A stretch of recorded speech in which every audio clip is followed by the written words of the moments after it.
Alingaw ng mga libro, salamin ng kaalaman, dito sa Universidad ng Santo Tomas.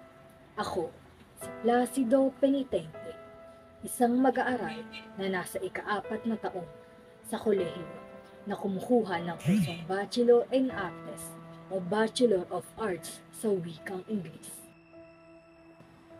Ang Placido ay nangangahulugang payap at ang penitente ay nangangahulugang pagdurusa.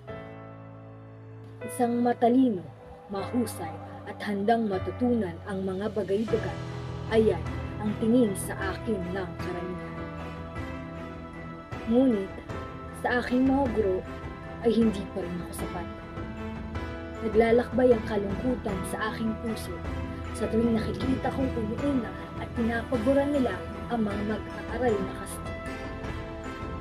Nasa puso ko ang pagkatuto, subalit tila ba ang sistema ay nagiging sagabal dito, nakakawalang gana dahil ramdam ko ang hindi pagkakapantay-pantay na turing sa mga Pilipinong mag-aaral sa sarili kong bansa.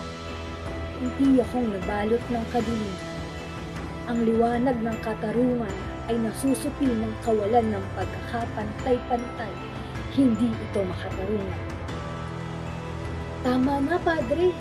Maaari mo akong markahan ng anumang marka, ngunit wala kayong karapatan na mang-api sa akin. Dahil dito, ay handa na akong maglakbay patungo sa landas ng pagbabago.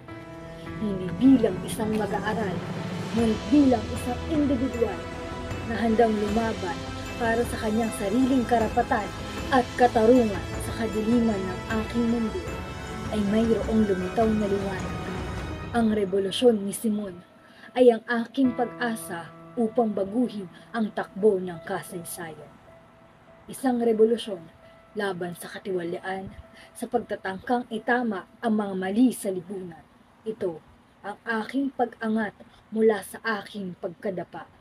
Sa pag-alsang ito, ipapakita ko sa kanila na ang karapatan sa edukasyon ay hindi lamang nararapat sa iilang mapalad lang.